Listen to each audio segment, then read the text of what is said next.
আচ্ছা, তো সবাই কেমন আছো? Good evening. আগের দিন আমি খুব নার্ভাস হয়ে পড়েছিলাম, তো খুব প্রবলেম হয়েছিল। তো সবাই কেমন আছে আগে সেটা বলো। Thank you very much, thank you. তো আমিও খুব ভালো আছি, তোমরাও নিশ্চয়ই সবাই খুব ভালো আছো। তো সামনেই একটা ইভেন্ট আছে খুব সুন্দর। আচ্ছা, থ্যাংক ইউ মৌদি। গরমকাল এত গরম পড়ে গেছে মার্চ মাসে যে ফ্যান, আমি জানি ফ্যানে একটু প্রবলেম হতো। ঠিক আছে, থ্যাংক ইউ। তো সামনে একটা ইভেন্ট আছে, সেটা হচ্ছে গিয়ে তোমার ইন্টারন্যাশনাল ওম্যান্স ডে, যেটা হচ্ছে 8 মার্চ। তো তার আগেই আমি লাইভে চলে এসেছি, তো সেজন্য আমি একটা ছোট্ট করেই বলবো সবাইকে আমার গ্রুপে যতজন উইমেন্স আছো বা যতজন মেল ফ্রেন্ডস আছো আমার, তাদেরও নিশ্চয়ই কোনো ডটার বা সিস্টার কেউ তো আছেই, মাও আছে। তো আমি সবাইকেই বলবো happy women's day in advance সবাইকে, কারণ আমরা উইমেন্সরা না থাকলে চলতো না। অ্যাকচুয়ালি সবাই ইম্পর্টেন্ট, মেল ফিমেল দুজনেই ইম্পর্টেন্ট, বাট হ্যাঁ, নারী এমন একটা জিনিস যে নাকি মাকেও মানে ভগবানকেও গর্ভে রাখার ক্ষমতা রাখে। তো তাই জন্য আমি মনে করি যে আমার গ্রুপে যারা আছো, যত উইমেন্স আছো, সবাই খুব স্পেশাল। বিশেষ করে এই দিনটার জন্য, উইমেন্সদের জন্য কোনো ডে হয় না অ্যাকচুয়ালি, বাট তাও একটা ডে তো অবশ্যই রেখেছে। তো একটা কথাই বলবো আমি এখানে, যে নারী কখনো দুর্বলতা হয়েও না, নারী শক্তি হও। No more rape and no more molestation in India right now, এটাই আমাদের লক্ষ্য হওয়া উচিত। তো সেটাই করতে হবে। তো আমার তরফ থেকে তোমাদের জন্য সবাইকে একটা ছোট্ট গিফট এই উইমেন্স ডে এর জন্য, যেহেতু আমি আগে চলে এসেছি তাই। সেটা হচ্ছে গিয়ে তোমরা, আমি এটাই মনে করি যে এখনকার দিনে যে সমাজে যেরকম চলছে বা যেটা আসছে, ছোট থেকে বড় প্রত্যেকটা মেয়ে কোনো কোনো বাজে কিছু শিকার হচ্ছে। তো কোথাও গিয়ে একটা মানে সেলফ ডিফেন্স বলো বা কিছু অন্তত এরকম ধরনের শিখে রাখাটা দরকার। তো একটা সময় আমি কলকাতা পুলিশের আন্ডারে একটা প্রজেক্ট হয়, আমি জানি না সেটা অনেকেই জানো কি না, নিশ্চয়ই জানো তোমরা, যে সেটা হচ্ছে গিয়ে তেজস্বিনী। সেটা মেয়েদেরই সেলফ ডিফেন্স শেখানো হয়। তো আমিও একটা প্রজেক্টে ওদের ছিলাম, আমি শিখেছিলাম কিছু। তো আমি তোমাকে আমার আমার তরফ থেকে তোমাদেরকে একটা ইনফরমেশন দিয়ে দেবো, যে আমার যে স্যার ছিলেন উনি বর্তমানে পুলিশ অফিসার একজন, এবং উনি মেন ইনস্ট্রাক্টর। তো তোমরা, উনি কোন্নগরে রবিবার সকাল 7:30 থেকে ফ্রি ক্লাস করায়, ঠিক আছে? শুধু মেয়েদের ফ্রি ক্লাস করায় সেলফ ডিফেন্সের জন্য। তোমরা যদি কেউ চাও জয়েন হও, কিংবা যদি না চাও, তোমরা যদি তোমাদের বাড়ির কাছেও কোনো কিছু থাকে, তুমি বা তোমার মেয়ে যে নাকি ছোট থেকে বড় হচ্ছে, আমার মনে হয় এদেরকে একটু শেখানো উচিত, যাতে করে তোমার মেয়ে যেন কখনো কাঁদতে কাঁদতে বাড়িতে না আসে। এটাই হচ্ছে আমি বলবো। তো চলো, again happy women's day in advance. Okay, তো আজকে আমি গল্প যখন বলবো, আমি কমেন্ট সেকশনটা আমি সরিয়ে দিচ্ছি, কারণ খুব প্রবলেম হয় ওতে। ঠিক আছে, মাঝে মাঝে আমি দেখে নেব, ঠিক আছে? সবার কমেন্টস আমি পড়বো। তো আমার আগের দিনে যে লাইফটা ছিল, সেই লাইফটা, এক মিনিট,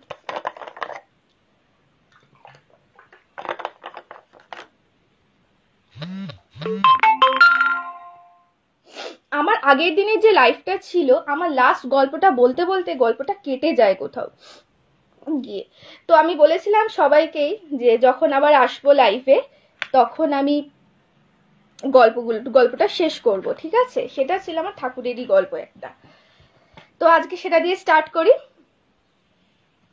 আচ্ছা, কি হয়, মানে কেউ কেউ তো মানে কারোর ইষ্ট দেবতা বা ইষ্ট দেবী থাকেন।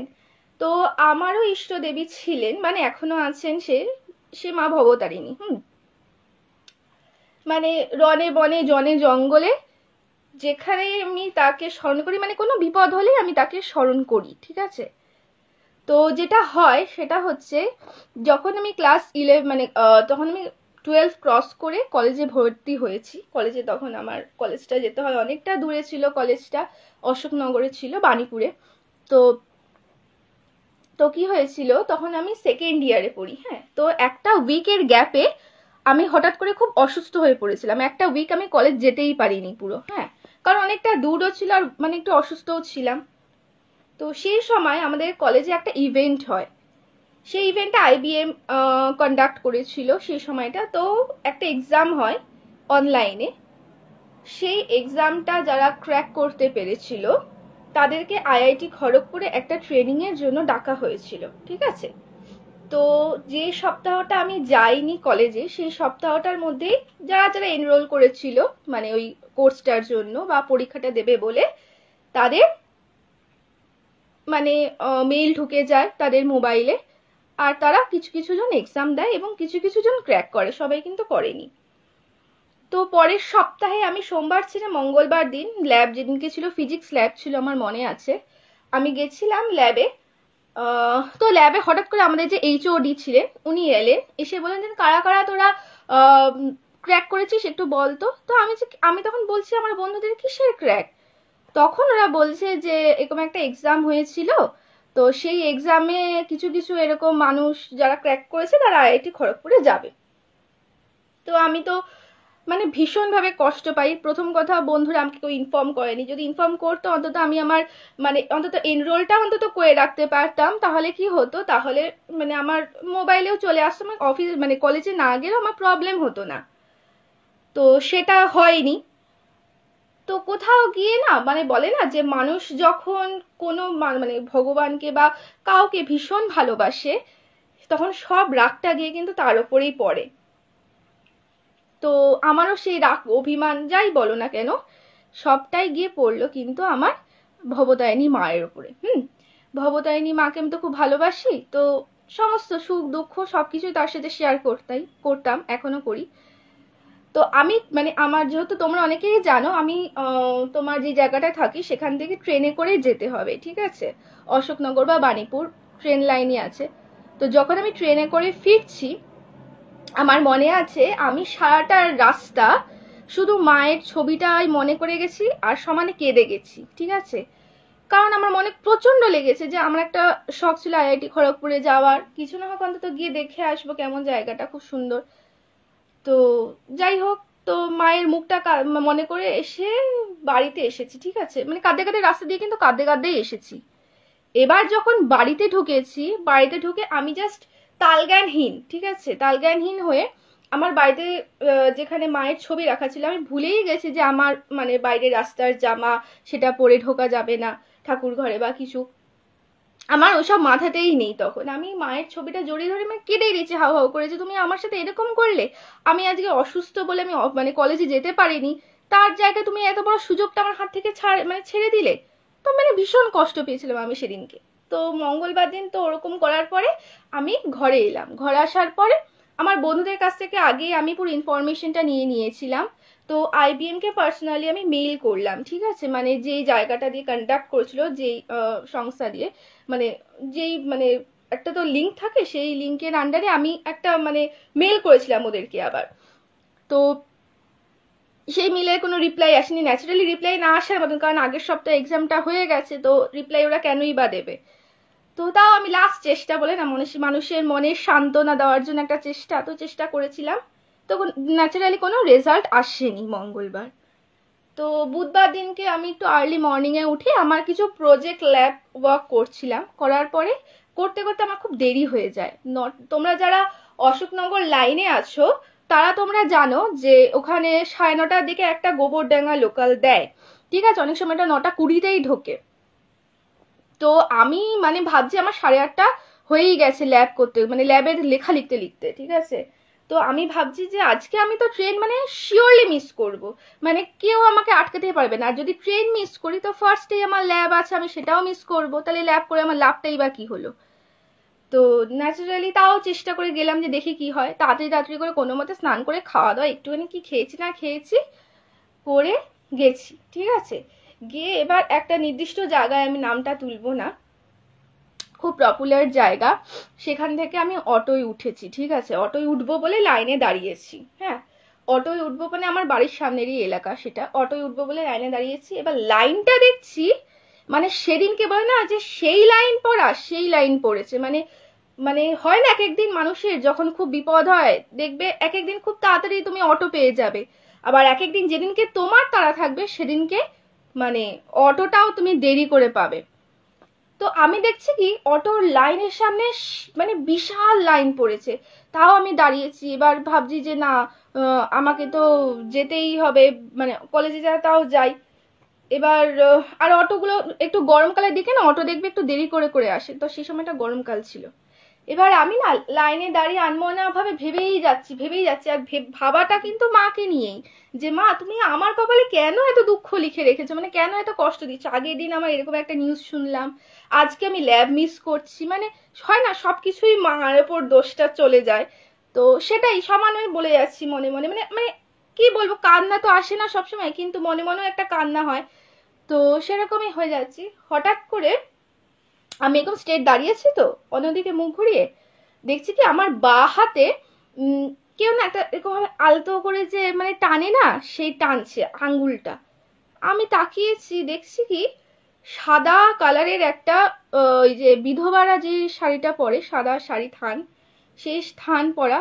আমার মনে হয় না এখনকার দিনেও কেউ ওই বয়স্কার চুল করে বলে। তো দেখছি যে একজন বয়স্ক মানে ভদ্র মহিলা, খুব বয়স তার, সাদা মাথার চুল, ওরকম আটপৌড়ে করে সাদা মানে মানে থান পরা, আর পান খেলে যেরকম ঠোঁটটা লাল হয়ে যায় ঠিক সেরকম লাল ঠোঁট। আমাকে এসে বলছে যে মা আমাকে 10টা টাকা দিবি, আমি ভাত খাবো। বিশ্বাস করো আমি 4 বছর ওই রাস্তা দিয়ে ওই অটোর লাইনে দাঁড়িয়ে অটোতে আমি উঠে মানে যাই। আমি কোনোদিন, এবং এটা আমার এলাকার মধ্যেই আমি আবার বললাম, তো আমি কোনোদিনও আজও পর্যন্ত তাকে দেখিনি, এবং এই ঘটনার পর আমি তাকে দেখিনি, আর কোনোদিন দেখিনি। এই সেই দিনই ফার্স্ট, সেই দিনই লাস্ট ছিল আমার জীবনে। তো আমার কি মনে হলাম যে বাবা খেতে পায় না বা দরিদ্র মানুষ, সে তো আমার আমার থেকেও খারাপ অবস্থা। তো আমি কি করলাম, 10টা টাকা ওনার হাতে দিয়ে দিয়ে বললাম ঠিক আছে তুমি খাও। কি কিন্তু তখনকার দিনে একটা ব্যাপার হতো, সেটা হচ্ছে আমার মা আমাকে পয়সা গুনে গুনে দিত, যতই মেয়ে ইঞ্জিনিয়ারিং পড়ুক না কেন পয়সাটা গুনে গুনেই দিত, যাতে করে বেশি খরচা না হয়। তো 10 টাকা চলে গেছে, ভাবলাম যে ফেরার সময় কলেজ থেকে স্টেশন অবধি আমাকে হেঁটে হেঁটেই আসতে হবে। ও থাক, কোনো অসুবিধা নেই, থাক, আমার এমনিই চলে আসবে, এমনি মনটা খারাপ, আর মনটা খারাপে ওয়াক করলে একটু মনটা ঠিক লাগে। তো হঠাৎ করে দেখলাম যে আস্তে আস্তে অটো এলো, লাইন সরে গেল, তারপরে উনি দেখলাম আমার থেকে 10 টাকা নিয়ে কিন্তু চলে গেলেন। তার আমার সামনে যারা আছে তাদের থেকে কিন্তু টাকাটা নিলেন না। তো এটা আমার একটা আশ্চর্য লেগেছিল, কিন্তু সেই সময়টা অত ভাবিনি। তো যাই হোক, অটো করে আমি বেরিয়ে গেলাম। বেরিয়ে যাওয়ার পর দেখলাম সেদিনকে ট্রেন কিন্তু লেট করেছে, হ্যাঁ গোবরডাঙ্গা লোকাল ট্রেন, সেদিনকে ট্রেনটা লেট। আমি ট্রেনটা পেয়ে গেলাম, আমার ফার্স্ট ল্যাব আমি খুব ভালো করে করলাম। যখন বাড়িতে আসছি মানে কলেজ থেকে ফিরছি, আমার একটা বন্ধু বলে তুই হেঁটে যাবি কেন, আমি তোকে টাকা দিচ্ছি, চল আমার সাথে চলে যাবি, তুই পরে একদিন টাকা দিয়ে দিস। তখন আমি না করেছিলাম যে না থাক, তখন না চল না, ও আমার বেস্ট ফ্রেন্ডই ছিল। তা ও আমাকে পুরো নিয়ে চলে এলো, মানে আমার কোনো কিছুতে কষ্ট হয়নি। এবার যখন আমি ট্রেনে করে আসছি তখন হঠাৎ করে মেলটা চেক করলাম, কারণ কলেজে যখন থাকতাম, কলেজে আমাদের খুব স্ট্রিক্ট, মোবাইল অত বেশি ইউজ করতে দিত না, তো নেট অফ করাই থাকতো। তো যখন আমি ট্রেনে উঠে নেট চেক করতাম, তো করে দেখছি যে একটা মেল ঢুকেছে IBM থেকে। মানে সত্যি এটা আমার জীবনে মিরাক্কেল, মানে মিরাক্কেল ছাড়া তো আর কিছুই হয় না, কারণ আগের সপ্তাহে যে এক্সামটা হয়ে গেছে আমি ভাবতেই পারিনি যে আমাকে চান্স দেবে ওরা। তো ওরা বললো যে এটাই তোমার লাস্ট চান্স, যদি পাস করতে পারো তো তাহলেই তোমার সুযোগ, নাহলে দেবো না, কারণ অলরেডি ওদের অনেক স্টুডেন্ট হয়ে গেছে। তো এই একটাই লাস্ট চান্স, মানে আর এক্সট্রা কোনো কিছু দেবে না ওরা চান্স। তো আমি তো মানে ঠাকুর ঠাকুর করে সেই মাকে নমস্কার করে, মানে মা তোমার ক্ষমা করে দাও, আমি খুব ভুল করেছি, পাসটা করিয়ে দাও মা, এরকম করে। তো যাই হোক, পরীক্ষাটা দিলাম, পাশ করলাম। এই ঘটনা ছিল মঙ্গলবার দিন, আমি বলেছিলাম যে আমি ল্যাবে গিয়ে শুনেছি। বুধবার দিন ছিল আমি যেদিনকে নাকি ভদ্রমহিলাকে ফেস করি, এবং বুধবার দিন মেল ঢোকে, বুধবার দিন আমি এক্সাম দিই, বুধবার দিন আমার রেজাল্ট বেরোয়, আমি পাশ করি। ওরা আমাকে একটা ফর্ম দেয়, মানে যেটা একটা পাস বলে তো, টিকিট পাস, ওটা না হলে মানে IIT খড়গপুরে ঢোকা যায় না। কারণ IIT খড়গপুর যারা গেছো তারা নিশ্চয়ই জানো যে তার আগে মানে বাইরে একটা পুলিশ গার্ড পাহারা দেয়, বিশেষ করে টেক্সামের দিনে অনেক বাইরের ক্যান্ডিডেট ঢোকে, তো তো ওইটা কিন্তু দেখাতে হয়। তো ওইটা দিয়ে এলো, যাওয়ার পরে আমি তো ভাবছি যে পাস তো পেয়ে গেলাম, ঠিক আছে, কিন্তু ওই সপ্তাহে আমার ইভেন্টটা হচ্ছে শনিবার, মানে আমার হাতে বৃহস্পতি আর শুক্র, দুদিনের মধ্যে ট্রেনের টিকিট কেটে মানে থাকার জায়গার ব্যবস্থা আমি কিভাবে করব। তো মানে আমার এটার একটা দুদিনের মধ্যে একটা বিশাল বড় টেনশন ছিল আমার। তো যাই হোক আমার বাবাকে বললাম, তারপর একটা টাকার অ্যারেঞ্জমেন্টেরও একটা ব্যাপার তো থাকে। বাবাকে বলার পরে বাবা খুব সুন্দরভাবেই, মানে কিভাবে হয়ে গেল বাবা নিজেও বললো না, বললো যে আমি নিজেই অবাক হয়ে গেলাম যে একদিনের মধ্যে, মানে বৃহস্পতিবারের মধ্যে টিকিট কাটা, রুম বুক, সমস্ত কিছু কমপ্লিট হয়ে যাওয়ার পরে শুক্রবার দিনকে আমরা বেরোলাম, আমি আর মা। শনিবার দিন আমি পুরো আইআইটি ঘুরে কমপ্লিট করলাম এবং শনিবার দিনকে আবার ব্যাক করে রবিবার দিনকে বাড়ি এলাম।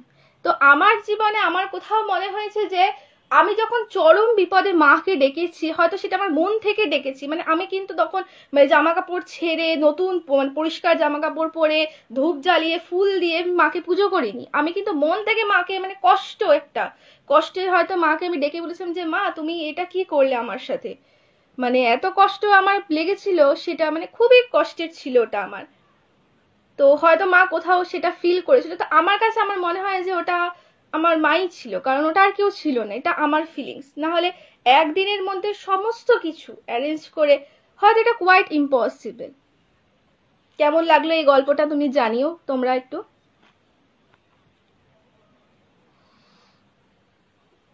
সত্যি সত্যি মায়ের লীলা বোঝা দেয়, এবং মায়ের ভূমিকা আমার জীবনে কিন্তু প্রথম থেকে আসেনি। এটা হয়তো আমি পরের যে স্টোরিটা পরের স্লটে আমি বলবো, ঘটনাটাই আজকে হবে না। সেটা হচ্ছে গিয়ে মানে আমার জীবনে একটা খুব বাজে পাস্ট আছে, ঠিক আছে? সেটা হচ্ছে আমি মানে একটু জাস্ট বলে নি, নাহলে বুঝবে না যে কেন আজকে আমি মা ভবতারিণীকে সবকিছু মানি। তো একটা সময় আমার খুব বাজে একটা টাইম গেছিল, মানে একটা বাজে পাস্ট যেটাকে বলে, সেটা হচ্ছে ক্লাস 12-এ আমি যখন পড়তাম, ঠিক টেস্টের সময়, আমি এই ঘটনাটা আমি বলবো অবশ্যই নেক্সট স্লটে বলবো। তো ক্লাস 12-এ আমি যখন পড়তাম তখন আমার কোনোভাবে ঠিক টেস্টের সময় আমি পজেসড হই, ঠিক আছে? মানে এটা আমার নিজের জীবনের সত্যিকারের ঘটনা। তো যখন মানে একদম শেষ মুহূর্তে, হয়তো আমি লাইফের শেষ মুহূর্তে চলে গেছিলাম পজিশনে, সেটা যে কি খারাপ হয়, প্রত্যেকটা রাত্রে একটা মেয়ে যদি পজেসড হয় বা ছেলে যেই হোক না কেন, তাকে যে কি কি ফেস করতে হয় সেসব ঘটনাই বলবো। কিন্তু সেই সময় যখন মানে হতে হতে হতে হতে আমি যখন একদম জীবনের শেষ পর্যায়ে হয়তো চলে গেছিলাম, যখন আমার প্রায় শ্বাসকষ্ট শুরু হয়ে গিয়েছিল, খাওয়া টোটালি বন্ধ হয়ে গিয়েছিল, ডাক্তার দেখিয়েও কোনো কিছু সলভ হচ্ছিল না, কোনো রোগই নেই আমার শরীরে, অথচ আমি ডিটোরেট করে যাচ্ছি দিনকে দিন। তো কোথাও গিয়ে যেন আমি ভগবানকে দেখতে পেয়েছি, মানে কোথাও গিয়ে ভগবানের শক্তি আমি অনুভব করেছি। আমি কিন্তু দেখতে বলবো না যে আমি সাদা শাড়ি লাল পাড় পরে মাকে ঝুমুর ঝুমুর করতে করতে দেখেছি, একদমই নয়। কিন্তু আমি কোথাও ফেস করেছি, মানে কোথাও ফিল করেছি যে হয়তো কোথাও কোনো একটা অদৃশ্য শক্তি আমাকে বাঁচিয়েছে, হয়তো আমাকে নতুন আবার একটা জীবন দিয়েছে। তো এটা একটা অনেক বড় একটা ঘটনা, তো সেটা বলতে বলতে অনেকটাই টাইম লেগে যাবে। তো বাকি গল্পগুলো আর হবেই না, ঘটনাগুলো।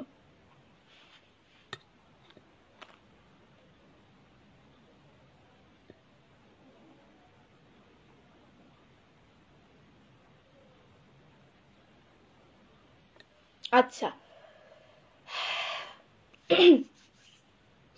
আমার শেষ আজকে ঠাকুরের গল্প, তারপরে ভূতের গল্প স্টার্ট করব। গল্প মানে ঘটনা। ঘটনাটা হচ্ছে গিরিধারী গোপালের। হ্যাঁ, আমরা কৃষ্ণকে কেন গিরিধারী বলি জানো তো সবাই? তার কারণ হচ্ছে উনি কিন্তু গিরিরাজ পর্বত যেটা ছিলেন, এখন অনেক জায়গায় তোমরা ছবি দেখতে পাবে, এক আঙ্গুলের মধ্যে মানে পাহাড়টাকে দাঁড় করেছিলেন, ঠিক আছে? এবং তার নিচে অনেক কি বলবো, মানে তার যে মানে মানে গ্রামের যে থাকতো যারা নেইবার্স বা প্রতিবেশী যারা ছিল, তারা কিন্তু ওইখানে বৃষ্টির মধ্যে বেঁচে ছিল। তো এই ঘটনাটা বা এই ছবিটা নিশ্চয়ই সবাই জানো। তো তাই জন্য তার আরেকটা নাম হচ্ছে গিরিধারী।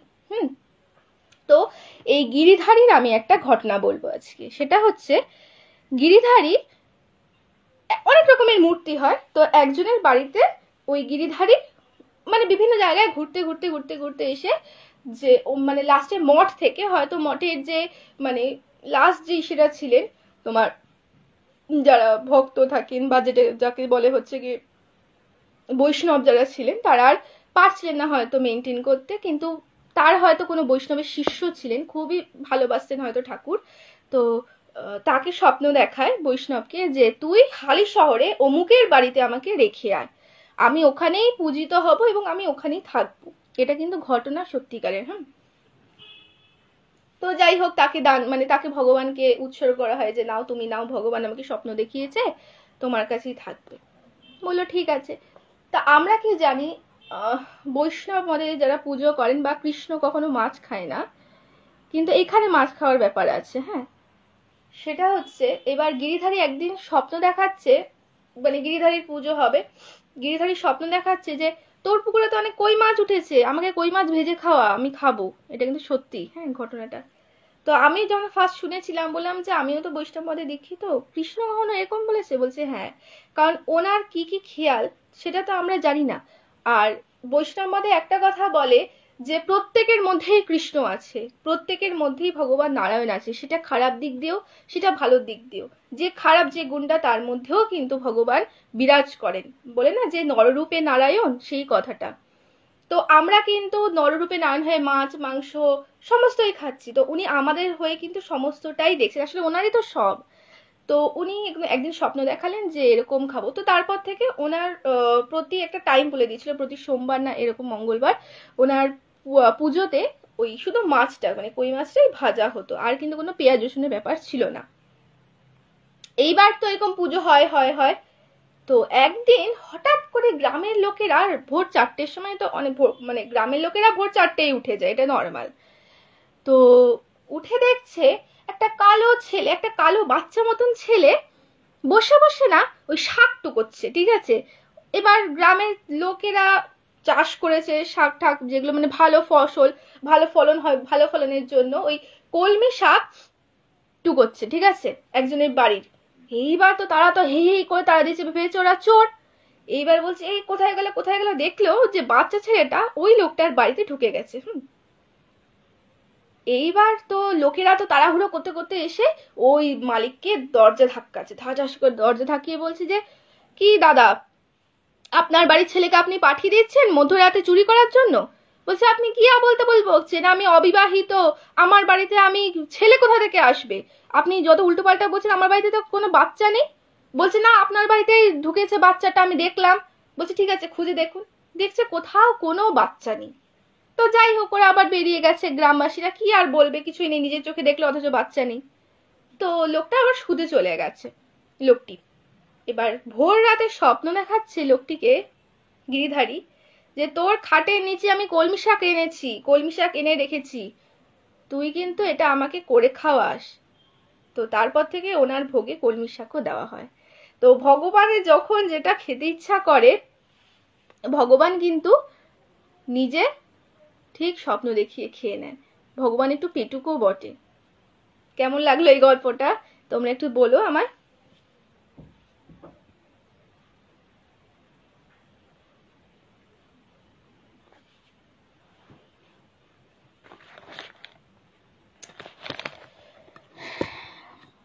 হ্যাঁ, কই মাছ খামু, সেই কেস। কৃষ্ণের রূপ, কৃষ্ণের অনেক রূপ। বলো কেমন লাগলো।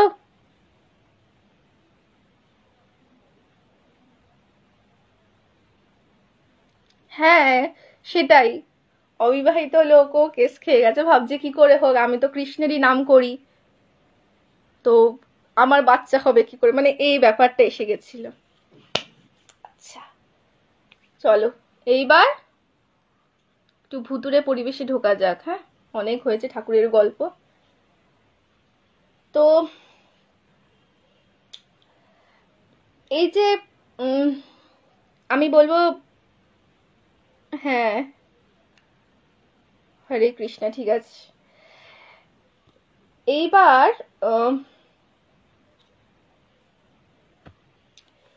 আমাদের এই যে ব্ল্যাক ম্যাজিক বলো বা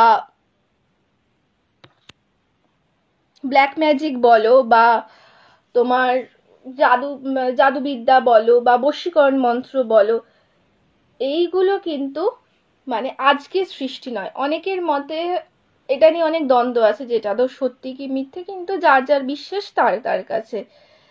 তো সেই জায়গাটায় আমাদের প্রাচীনকালে আমরা সবাই এটা জানি, ছোটবেলা থেকে আমরা হিস্ট্রিতে এটা তো পড়েইছি। আমাদের 4টে বেদ আছে, ঋক, সাম, যজুর, অথর্ব, তাই তো? তো এই অথর্ব বেদে কিন্তু সেই প্রাচীন কাল থেকেই এই সৃষ্টির রহস্য, জাদুবিদ্যা, বশীকরণ মন্ত্র, এইগুলো সমস্ত কিছু রাখা আছে, এবং তখনকার দিন থেকে আজও পর্যন্ত এইটা কিন্তু বহমান, মানে এটা চলছে। তো এই সমস্ত জিনিসগুলো কিন্তু একদমই উড়িয়ে দেওয়া যায় না, কারণ এগুলো কিন্তু প্রাচীন ঋষিদের থেকেই, মানে তাদের সৃষ্টি, বা তাদের ধরো তাদের থেকেই বিভিন্ন বিভিন্ন ভাবে স্টেজে করে, কোনোদিনও এটা হয়তো মানুষের ভালোর জন্য এসেছিল, সেটা আস্তে আস্তে সেটা অনেক খারাপের দিকে যায়। তো সেরকমই আত্মা, পরমাত্মা সবাই আছে, আমার এটা মনে হয়। কারণ আমি যখন ভগবানের কোনো শক্তিকে ফিল করেছি, তার মানে আমি ভূতও ফিল করেছি। তো যাই হোক, আজকেও আমি ফার্স্ট শুরু করব আমার মায়ের একটা ঘটনা দিয়ে। সেটা হচ্ছে আমার মায়ের মাসির ঘটনা, মেজো মাসি। তো তার একটা ডেসক্রিপশন দিই।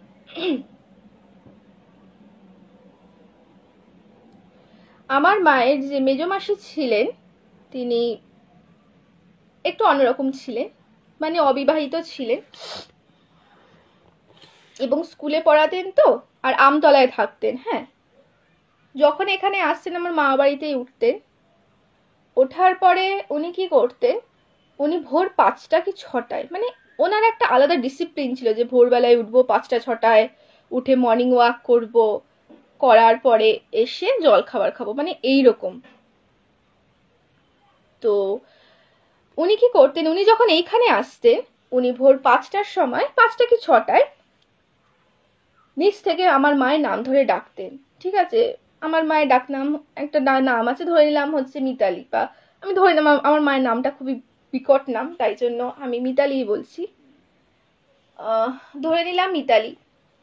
তো ডাকতেন হচ্ছে গিয়ে মিতালি মিতালি করে ডাকতেন। হ্যাঁ, তো যখন দেখতেন সাড়া পাচ্ছেন না, তখন আমাদের বাড়ি কেয়ারটেকার আসেনি, তো উনি নিজেই উঠে এসে, কারণ শহরের মানুষটা একটু দেরি করেই ঘুম থেকে ওঠে, 5টায় অনেক অনেক কম মানুষই ওঠে, তবে আমার মা উঠে যেত। তো উঠে এসে দরজায় ধাম ধাম ধাম ধাম করে ধাক্কা মারতেন, কারণ উনি গ্রামের মানুষ, তো তো অতটা বুঝতেন না। তো যাই হোক, মা দরজা খুলতো, এবং তখন উনি কি করতেন, উনি এসে আমাদের বারান্দায় বসে গল্প করতেন মায়ের সাথে, 6টা 7টা অবধি গল্প করতেন মায়ের সাথে, করার পরে চা ঠা খেয়ে বাড়ি চলে যেতেন, আবার মা বাড়ি চলে যেতেন। মানে এসে যে জল খাবার খাবে, ভাত টাত খাবে, ওইসব ব্যাপার ছিল না। কিন্তু উনি একটু এরকম, মানে মায়ের সাথে কথা বলতে খুব ভালোবাসতেন, কারণ বাচ্চা কাচ্চা নেই তো, অবিবাহিত, তো বোনের ছেলে মেয়েরাই সব। তো যথারীতি এরকম একটা দিন হয়, সবাইকে এই পৃথিবী ছেড়ে চলে যেতে হয়। তো মাসিও মারা গেলেন, ঠিক আছে, এবং মারা গেলেন সেটা আমার মামার কাছেই মারা গেছিলেন। তো মারা যাওয়ার পর থেকে, আমার মারা যাওয়ার কয়েক মাস পর থেকে আমার মা কিছু অদ্ভুত জিনিস ফিল করতে শুরু করে।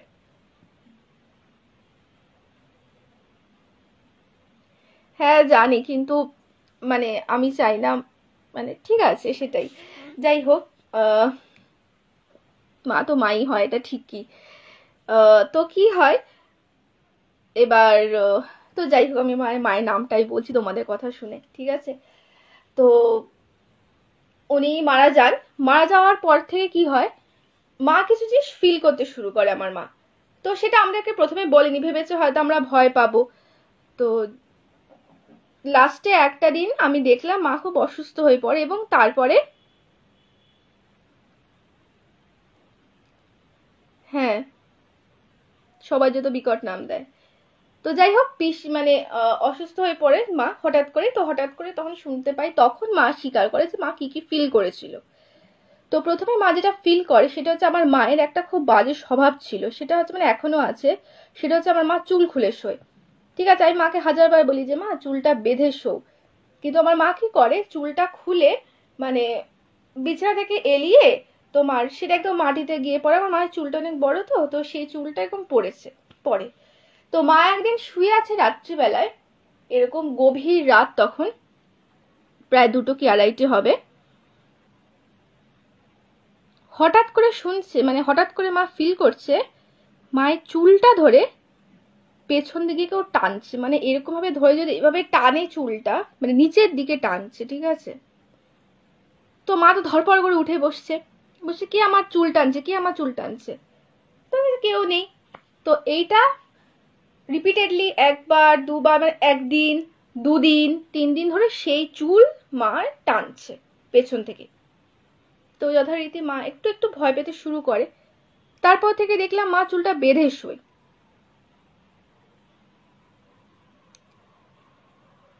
তারপরে একদিন মা শুয়ে আছে এরকম ভোরবেলায়, সেই ডাক, আমার মায়ের ডাক নাম হচ্ছে শিমু। হ্যাঁ, বলছে যে সেই মাসির সেই গলার আওয়াজ, বলছে যে শিমু মাথাটা তোর দরজাটা খোল, আমি এসেছি তো, দরজাটা খোল, খুব জোরে জোরে। আর উনি খুব জোরে জোরে কথা বলতেন।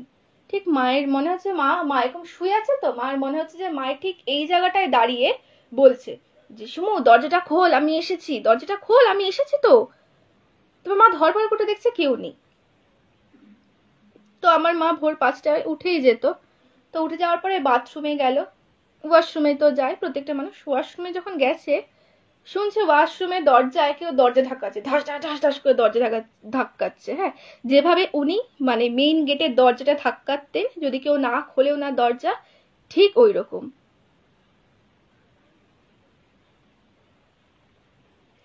তো দরজা ধাক্কাচ্ছে এভাবে, ধাক্কানোর পরে মা কে কে করে যাচ্ছে, তখন আর কোনো সাড়া নেই।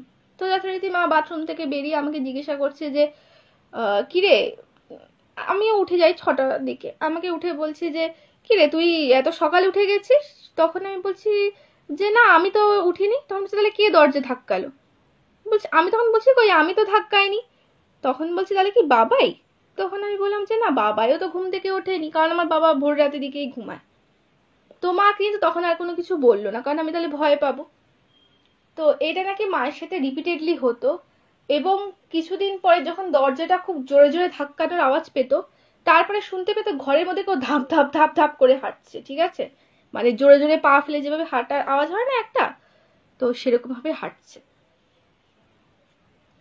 তো তাও মা সেটাকে ইগনোর করে গেছে, ভেবেছে যে না থাক, বলবো না বাড়িতে কেউ। কোথাও গেলে একটা মানে একটা লজ্জার ব্যাপার যে এটা এখন ভয় পাচ্ছে এত বছর পর এসে। তারপরে মায়ের ফিল হয় যে মা যখন শুয়ে আছে, মায়ের ঘরের চারিদিকে কেউ ঘুরছে, মানে ঘরের চারিদিকে। ঠিক আছে, এটা মধ্যরাতেই, বা ধরো আমার এই যে দেখছো তো জালনাটা, এই জালনার এখানে কেউ দাঁড়িয়ে আছে, মানে এই ঠিক এই জায়গাটায় কেউ দাঁড়িয়ে আছে, মানে একটা আবছা ছায়া। এটা কিন্তু মা দেখেছে। হ্যাঁ, তো মানে একটা গুমোট পরিবেশ তখন তৈরি হয়ে যেত, কিন্তু আমি বা আমার দিদি কেউ এটা ফিলই করেনি।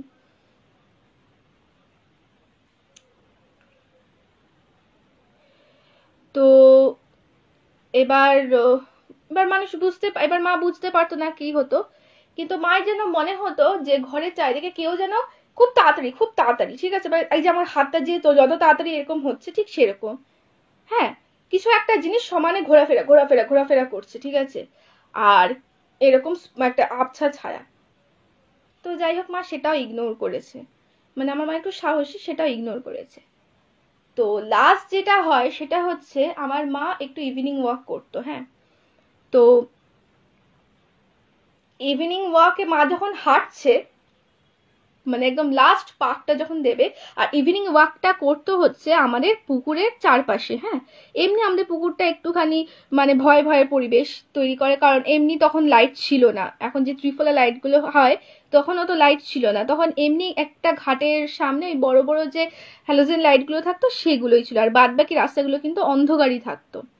তো মা যখন মানে লাস্ট পাকটা দিয়ে ধরো, মানে কি বলবো, এখানে একটা ঘাট, এইটা ধর এই জায়গাটা একটা ঘাট আছে। হ্যাঁ, এই জায়গাটা একটা ঘাট, মা যখন এখান থেকে পাক দিচ্ছে দিতে দিতে দিতে দিতে, আর আমাদের বাড়িটা ছিল এই দিকটায় ঠিক আছে, মানে এখানে ঘাটটা ক্রস করে বাড়িটা আমাদের, তো মাকে ঘাটটা ক্রস করেই যেতে হবে।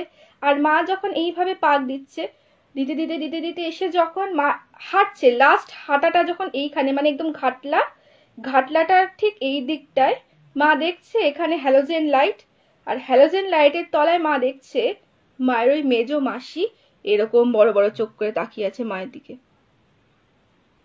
ঠিক আছে, আর ওনার চুলগুলো না এরকম মানে খোলা খোলা ছিল, এরকম খোলা খোলা, মানে এরকম খোলা খোলাই থাকতো, আর খুব কোকড়ানো কোকড়ানো চুল ছিল, এরকম বড় বড় চোখ করে। মানে মায়ের উপর প্রচন্ড রাগ ওনার, যেহেতু দরজা খুলছিল না, খুব রাগ, ঠিক আছে, এরকম বড় বড় চোখ করে মাকে তাকিয়ে আছে। মা ওইটা দেখে খুব অসুস্থ হয়ে পড়ে। অসুস্থ হয়ে পড়ার পরে কি হয়, মা বুদ্ধিমতী যেটা কাজ করেছিল সেটা হচ্ছে, ঠিক ওটার সামনে, মানে ওই লাইট পোস্টের সামনেই আমাদের একজন পাড়া, তো পাড়ার অনেকেই চিনতো আমাদেরকে, তো একজনের বাড়ি ছিল, মা তার বাড়িতে ঢুকে যায়, এবং ঢুকে যাওয়ার পরে কিছুক্ষণ পরে আমাকে আর দিদিভাইকে ডেকে নেয়, তো আমরাই মাকে সেখান থেকে বার করি, কিন্তু মা তাও বলেনি আমাদেরকে মায়ের সাথে যেটা হয়েছে, তো মা তাও সেটা লুকিয়ে গেছে বা চেপে গেছিল। মানে লাস্ট যেটা হয়েছিল, যেটা যার পর থেকে জানতে পারলাম যে মার সাথে এটা হয়, সেটা হচ্ছে আমি একদিন খুব লেট নাইট করে এসে শুয়েছি, কারণ আমি তখন রাত্রে পড়তাম, পড়ার পরে তখন 1টা কি 1:30 বাজে, আমি শুয়েছি, ঠিক আছে, বিছানায় আমি মিডিলে শুতাম, আমার পাশে মা শুতে, তো আমি জাস্ট দেখলাম, মানে আমি জাস্ট শুয়ে তো আর ঘুম আসে না, আমি দেখলাম মা জাস্ট গড়িয়ে পড়ে গেল নিচে। খাট, এটা তো খাট ছিল, ঠিক আছে, মা এখানে শোয়, পুরো জাস্ট এরকম ভোল্ট খেয়ে পড়ে গেল, মনে হলো কি নিচ থেকে বোধহয় মাকে কেউ টেনে ধরেছে, ঠিক আছে, ধরো মানে এখানে মা ছিল, নিচ থেকে যদি মাকে কেউ টানে তাহলে তো মা এরকম ভোল্ট খেয়ে পড়ে যাবে, নাহলে তো পড়বে কি করে, মানে খুব মানে ইজিলি পড়ে গেল মা। এবং পড়ে যাওয়ার পরে মায়ের মাথা কেটে সেই রক্ত বেরিয়ে, মানে মারাত্মক ঘটনা ঘটলো। তো আমার কোথাও গিয়ে মনে হয়েছে যে এটা তো নর্মাল নয়, কিছু একটা প্রবলেম হয়েছে। তো তারপর থেকে আমি মাকে তখন প্রেশারাইজ করলাম, তখন মা খুব অসুস্থ হয়ে পড়েছিল, এবং অসুস্থ হওয়ার পর আমি বললাম যে কি হয়েছে, তখন মা সব ঘটনা বলে। তো তারপর থেকে ডেলিভারিটলি, মানে আমি মাকে কোশ্চেনই করতাম যে মা তোমার আর কি প্রবলেম হচ্ছে না কিছু, তারপরে মা সব সত্যি কথাই বলছে যদি আর কোনো প্রবলেম হয়। আর আমি কি করেছিলাম, তখন আমি একটু ঠাকুরের ফুল মায়ের মাথায় দিয়ে দিয়েছিলাম, তারপরে ঠাকুরের মন্দিরে নিয়ে গিয়ে মাকে পুজো দিয়েছিলাম, এরকম নাকি কোনো ঝাড়ফুঁক টুকটাক এইসব কিছু করিয়েছি, ঠিক আছে, নর্মাল জিনিস। হয়তো কোথাও ওনার মায়ের প্রতি একটা ভালোবাসা, বা কোথাও হয়তো মাকে মিস করছিল উনি খুব, তো সেটা থেকেই গেছিল। তারপর যখন 1 বছর হয়ে গেল, তারপর থেকে তো সবই নর্মাল হয়ে গেল, তারপর থেকে আর কোনো কিছু উনি মাও ফেস করেনি, আর উনিও আর কোনোদিনও এরকম দেখা দেননি। তো এটা একটা ঘটনা ছিল আমার মায়ের সাথে ঘটেছিল, মায়ের মেজমাসিকে নিয়ে। কেমন লাগলো ঘটনাটা?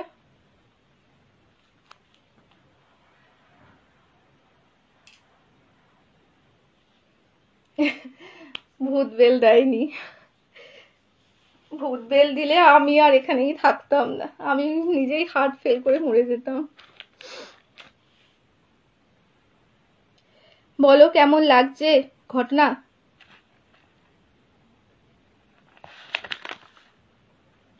আচ্ছা, এবার আমি আমার দিদি ভাইয়ের একটা বান্ধবীর ঘটনা বলবো, ঠিক আছে। দিদিটার নাম হচ্ছে পাপিয়াদি। হ্যাঁ, দিদিটা তখন ক্লাস 9-এ পড়ে, ঠিক আছে, ক্লাস 9-এ পড়ে দিদিটা। আর দিদিটার তখন একটা বোন হয়েছে, ঠিক আছে, একটা বোন হয়েছে, নিজেরই বোন হয়েছে তখন দিদির। আর দিদির দাদু, মানে দিদির যে দাদু ছিলেন তখন খুবই অসুস্থ ছিলেন তিনি, তো তাকে হসপিটালে অ্যাডমিট করা হয়। এবং কিছুদিন পরে যখন বোন বাড়িতে চলে এসেছে, হয় না হসপিটাল থেকে একটা টাইম থাকে, মানে এরকম টাইমটা ছিল যে ওনার বোনও হবে আর ওনার দাদুও অসুস্থ, মানে দুটো প্যারালালি ঘটছে, মানে দুজনেই হসপিটালে, মাও হসপিটালে দাদু হসপিটালে। তো কিছুদিন পরে তো ওনার মা ওনার বোনকে নিয়ে বাড়িতে চলে আসে, এসে মানে আতুর ঘরে ছিল। তো আতুর ঘরে ঠিক যখন থাকে তখন হঠাৎ করেই মানে ওনার পিসিকে কল দেওয়া হয়, ঠিক আছে, কল করা হয় বড় পিসিকে, বড় পিসি বাইরে থাকে, বোম্বেতে থাকে তখন।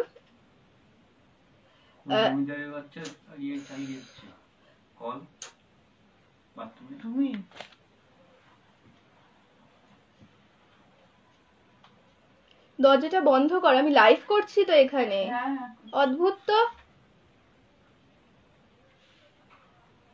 এবার কি হয়, সরি একটু ইন্টারাপ্ট হয়েছিল, সরি। তো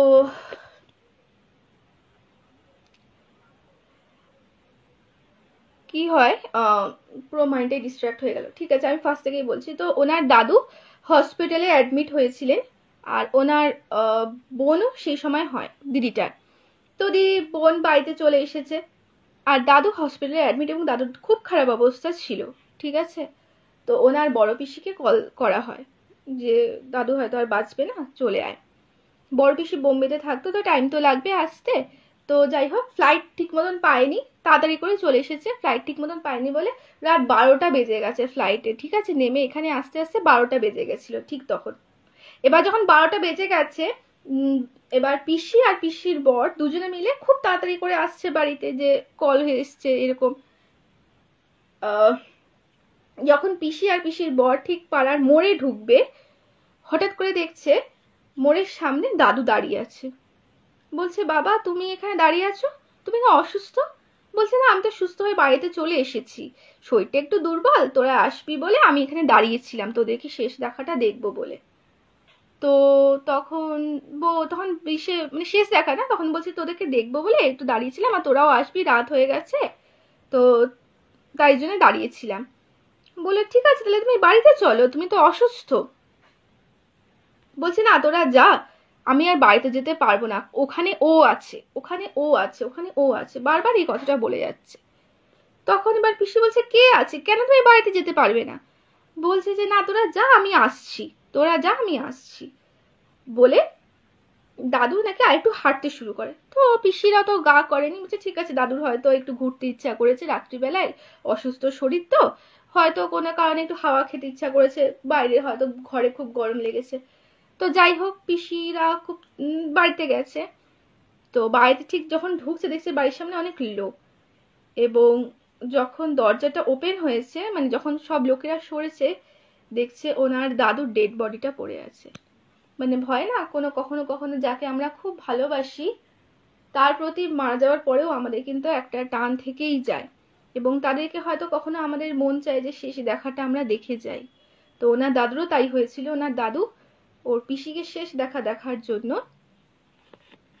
দাঁড়িয়েছিল রাস্তার মোড়ে।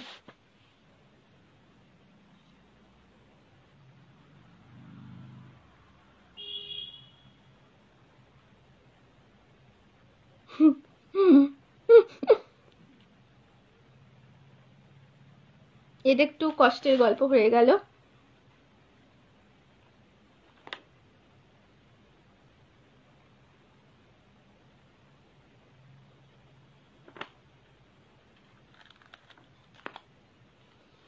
হাই তিস্তা সিনহা রয়।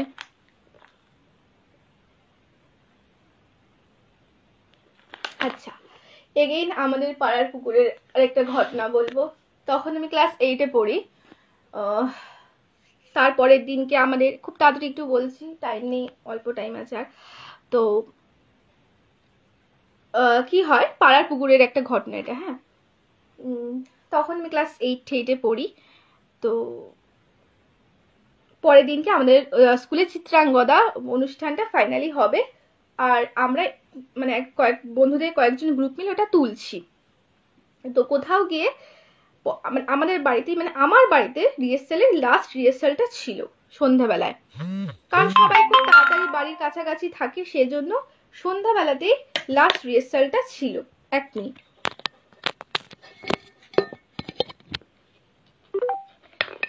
তো আর সেদিনকে ওয়েদারটা ছিল পুরো বৃষ্টির মতন ওয়েদার, মানে বৃষ্টি পড়ছে, প্রচন্ড ঝোড়ো হাওয়া। তো ঝোড়ো হাওয়া দিলে কি হয়, যে বললাম না পুকুরের সামনে কতগুলো হ্যালোজেন লাইট ছিল, তো লাইটগুলো কি হয় না, নিভে যায় খুব তাড়াতাড়ি। তো নিভে যাওয়ার পরে মানুষ দেখতে পায় না, যেটা হয় দেখবে এমনিও বর্ষার সময় বা বৃষ্টির সময় লাইটগুলো রাস্তায় খুব ডিস্টার্ব করে। তো আমাদের বাড়ির চারিদিকটা না পুরো অন্ধকার হয়ে যায়, মানে যেই হ্যালোজেন লাইটগুলো সেগুলো প্রায় নিভে যায়, এবং পুরো রাস্তাটা তখন অন্ধকার হয়ে যায়। হ্যাঁ, মানে তখন মানে মানুষ পাশাপাশি হাঁটলেও খুব মানে মনেই হবে না যে পাশে কেউ আছে, মানে একটা ভয় ভয় পরিবেশের সৃষ্টি হয়ে যায়। এবার তো যথারীতি আমার বন্ধুরা চলছে চিত্রাঙ্গদা অনুষ্ঠান হওয়ার পরে আমার একটা বন্ধু ওর নাম টিনি ছিল ডাকনাম। তো ও বলছে যে আমার খুব লেট হয়ে গেছে রে, আমি আজকে তাড়াতাড়ি বাড়ি চলে যাব, কারণ এমনিতেই কালকে প্রোগ্রাম আছে, আর এখন বৃষ্টির রাত, এমনিতেই দেখ আমি একটা মেয়ে, তো আমি তাড়াতাড়ি বাড়ি চলে যাবো রে, কারণ ওর বাড়িটা একটু কাছেই ছিল। তো আমি বললাম হ্যাঁ তুই যা, কোনো অসুবিধা নেই, কালকে তুলে নেবো যেটা লাস্ট বাকি আছে। তো ও যথারীতি জুতো পরে আমি দেখলাম ও নিচে নেমে চলে গেল। কিছুক্ষণ পর ও হঠাৎ কাঁদতে কাঁদতে সিঁড়ি দিয়ে, আমি ফ্ল্যাটে থাকি তো সিঁড়ি দিয়ে দেখলাম দোতলায় উঠে চলে এসেছে। এসে হাউমা হাউমা করে কাঁদতে কাঁদতে, আমার ঠাকুমা ছিল তখন বেঁচে, আমার ঠাকুমাকে দরজাটা, মানে আমার ঠাকুমাকে তোমার জড়িয়ে ধরেছে, জড়িয়ে ধরে তো হাউ হাউ হাউ করে কাঁদছে। এবার ওকে বলছে, আমরা সবাই বলছে কি হয়েছে বল বল কি হয়েছে। ও আর মানে বলার মতন কন্ডিশনেই নেই যে কি হয়েছে, মানে এরকম প্রবলেম হচ্ছে, একটা মেয়ে দেখলাম সুন্দর হাসতে হাসতে চলে গেল। তো অনেকক্ষণ পরে মানে ওকে জল ঠল খাওয়ানোর পরে যখন ও ঠিকঠাক হলো, ও বলছে ও সিঁড়ি দিয়ে নেমেছে। হ্যাঁ, আর তখন আমাদের কেয়ারটেকার আসেন, তো ওই জায়গাটা পুরো অন্ধকার, কেয়ারটেকারের লাইট জ্বলছে না ঘরে, তো টোটালি অন্ধকার। হ্যাঁ, মানে আমাদের এই নিচের প্যাসেজটা দিয়ে টোটালি অন্ধকার।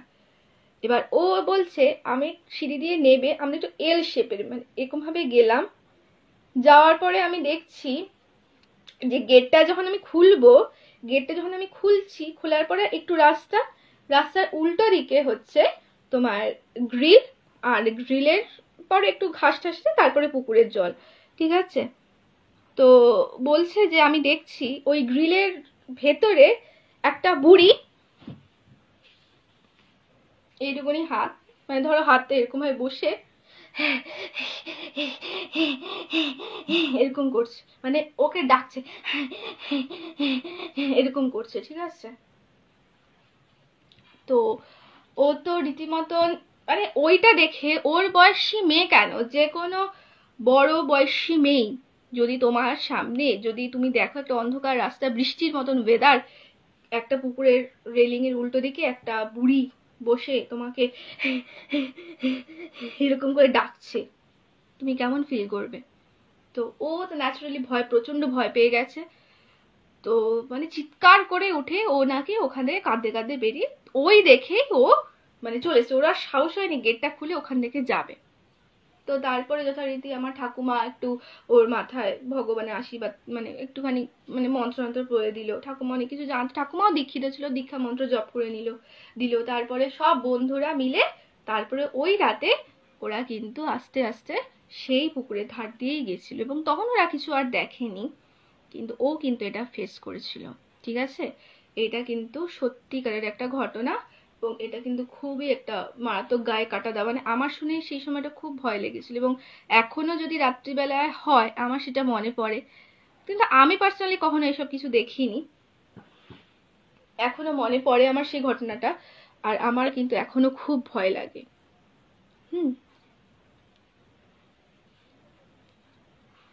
বলো।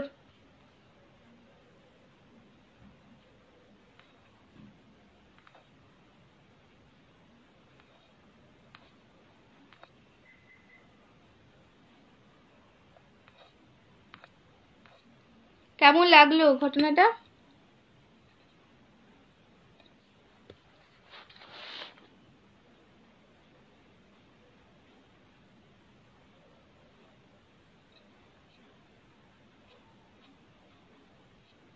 কেমন লাগলো ঘটনাটা একটু বলো। আচ্ছা,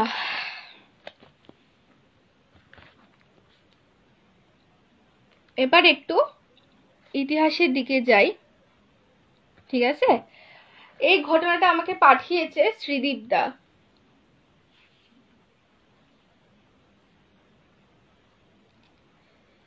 শ্রীদীপ দা শ্রীদীপ দা এখন আপাতত ঠাকুরপুকুরের দিকেই থাকে। শ্রীদীপ দার ক্যানিং এ মামা বাড়ি, ঠিক আছে। এর থেকে আর ডিটেলস কিছু বলা যাবে না, আমাকে বার্ন করে দিয়েছে। শ্রীদীপদার একটা কুকুর আছে, ওর নাম ক্যাসপার। তো শ্রীদীপদার আজকে দুটো ঘটনা বলবো আমি। তো একটু ইতিহাসে আসা যাক। এটা তো সত্যি যে যারা যুদ্ধ করতো বা যারা এই সমস্ত ইংরেজরা মারা যেত, তারা আজও কোথাও না কোথাও বর্তমান, ঠিক আছে, যেমন ওয়ারেন হেস্টিংস, যেটাকে বলে হেস্টিংস হাউস। হেস্টিংস হাউসে সম্পর্কে অনেক স্পুকি স্পুকি ঘটনা আছে, ঠিক আছে। তো এরকম অনেক ঘটনাই আছে। তো আজকে আমি বলবো লর্ড ক্যানিং এর একটা ঘটনা। লর্ড ক্যানিং এর ঘটনা না, ওই ক্যানিং এর বাড়ি নিয়ে একটা ঘটনা বলবো, ঠিক আছে। তো তার আগে আমি একটা ছবি দেখিয়ে নিতে চাইবো, তাহলে তোমাদের গল্পটা, ঘটনাটা বুঝতে সুবিধা হবে, ঠিক আছে।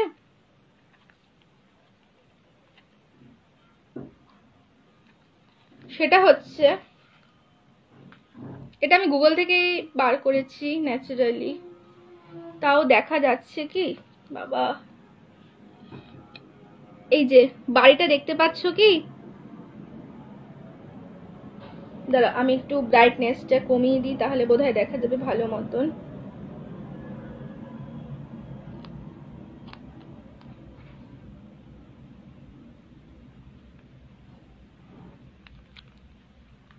এই যে বাড়িটা,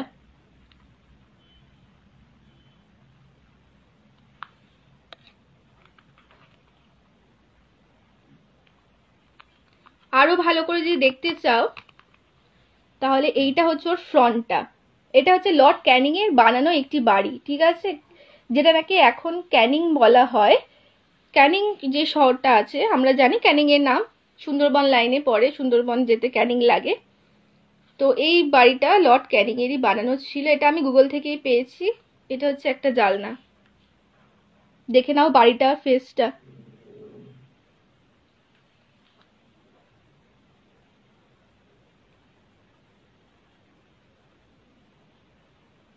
আর দূর থেকে দেখলে ঠিক বাড়িটাকে এরকম লাগে।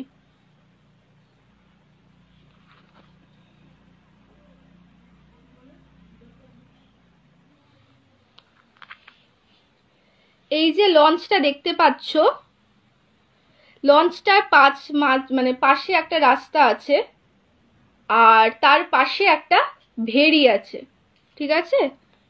লঞ্চটা দেখতে পেয়েছো তো সবাই, লঞ্চটা,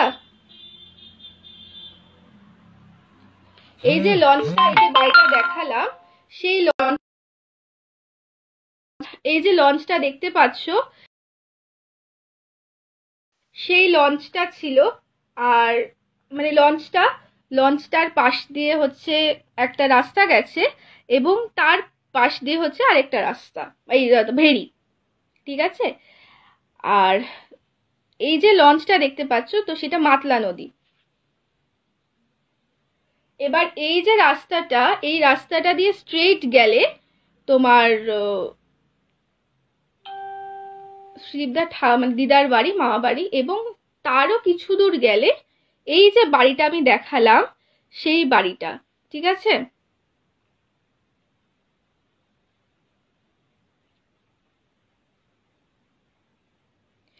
এবার কি হয়, এই বাড়িটা, তো এটা শ্রীদীপদার মায়ের ঘটনা। তো শ্রীদীপদার মা তখন ক্লাস 8-এ পড়তো,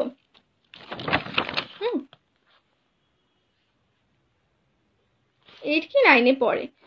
আর এই সময়টা ছিল এক্স্যাক্টলি এই 85 to 86, 1985 to 1986 এর একটা ঘটনা ছিল এটা। তো কি হয়, আগেকার দিনে না এই রিচুয়ালসটা খুব ছিল, মানে যে পুজো হলে বাড়িতে বা অনুষ্ঠান হলে একসাথে অনেকে জয়েন করতো, মানে মানে আত্মীয় স্বজন সবাই চলে আসতো, হ্যাঁ, যে জায়গাটা খুব ফেমাস পুজোর জন্য, তো সেখানে আসতো। তো শ্রীদীপদার মাও এসেছে, মানে শ্রীদীপদার মা যখন যেখানে থাকতো আর কি, ক্যানিং এ, তো সেই বাড়িটার জায়গাটা অনেকটা বড় ছিল, হ্যাঁ, তো প্রায় 3 স্কোয়ার ফিটের মতন জায়গা ছিল, ঠিক আছে, অত বড় জায়গা ছিল। আর দুখানা দোতলা বাড়ি ছিল, মানে আরামসে থাকা যেত, কোনো অসুবিধাই হতো না। তো যাই হোক, এবার কি হয়, তো লর্ড ক্যানিং এরকম দুটো বাড়ি বানিয়েছিলেন, ঠিক আছে। ওই মানে ঠাকুমা মানে দিদার বাড়িটার রাস্তা ধরে যদি আমি যাই, তাহলে আর কিছু মানে কিছুক্ষণ পরে গেলেই, কয়েকটা ডিস্টেন্স গেলে ওই লর্ড ক্যানিং এ এখন যে বাড়িটা আমি দেখালাম সেটা আছে। কিন্তু ক্যানিং দুটো বাড়ি বানিয়েছিলেন, একটা উনি থাকার জন্য বা অফিসিয়াল কাজে, আর যেটা দেখালাম সেটা ওয়ান টাইপ অফ নাচমহল ছিল, ঠিক আছে। তো নাচমহল ছিল, তো নাচমহলটা এখন এই ধ্বংসাবশেষটাই রয়ে গেছে। তো কি হয়, যখন ইংরেজরা এই দেশে ছিল তখন তো খুব অত্যাচার করতো, অনেক মেয়েদের ওপরে অত্যাচার করা হতো, অনেক ছেলেদের ওপরেও করা হতো। তো সেরকম ভাবে অনেকে সুইসাইডও করে ওইখানে, ঠিক আছে। তো যথারীতি এরকম একদিন কি হয়, দীপদার মা হঠাৎ করে তোমার একদিন মানে এরকম পুজোর সময় সব কাকু, তারপরে মেশো সবাই এসেছে, তাদের ছেলে মেয়েরা এসেছে। তো একদিন ওরা ঠিক করে যে আমরা চলো রাত্রিবেলায় ওই ধরো 11টা-11:30টার দিকে আমরা একটু ঘুরতে বেরোবো। এমনিতেই মানে ওই সাইডের মানুষটা একটু ডাকাবুকো হয়, তো আর মানে এটা নর্মাল, এটা অনেকেই যেত ঘুরতে। তো একটু কিছুই না, লঞ্চের দিকে একটু উঠবো, একটু ঘুরবো, এরকমই। তো এরকম প্ল্যান করে ওরা সবাই মিলে। তো প্ল্যান করার পরে হঠাৎ করে তো বলে ঠিক আছে। তো মেশো যে ছিলেন সে মচলন্দপুরের ছিলেন, ঠিক আছে। তো মেশোর ছেলে মেয়ে সবাই মিলে গেছে ঘুরতে, বা সবাই নিজেদের মতন কিন্তু ঘুরছে, হ্যাঁ। কিন্তু কাকিমা হঠাৎ করে একটু বেশি এগিয়ে গেছিল ওই রাস্তাটা ধরে, ওই যে বাড়িটা ছিল ওই বাড়িটার বেশ কিছুটা কাছে চলে গেছিল। এবং কাছে চলে যাওয়ার পরে হঠাৎ করে উনি শুনতে পান, মানে উনি দেখতে পাচ্ছেন যে দূরে মানে ওই বাড়িটার সামনে একজন মানে ধুতি পরা, শুধু ধুতিটাই দেখা যাচ্ছে, ঠিক আছে, বাকিটা পুরো ব্ল্যাক শ্যাডো, হাত নেই, মুখ নেই, শুধু ব্ল্যাক শ্যাডো আর ধুতি পরা একজন কেউ একটা, ঠিক তোমার মাতলা নদীর দিকে তাকিয়ে দাঁড়িয়ে আছে, ঠিক আছে, মাতলা নদীর দিকে তাকিয়ে দাঁড়িয়ে আছে। তো উনি খুব মানে কাকিমা ফার্স্টে মানে ফেস করেছে যে দেখি তো কি, ভেবেছে নর্মাল কোনো মানুষ হবে, তো ভেবেছে হয়তো ডাক দিয়ে দেখবে।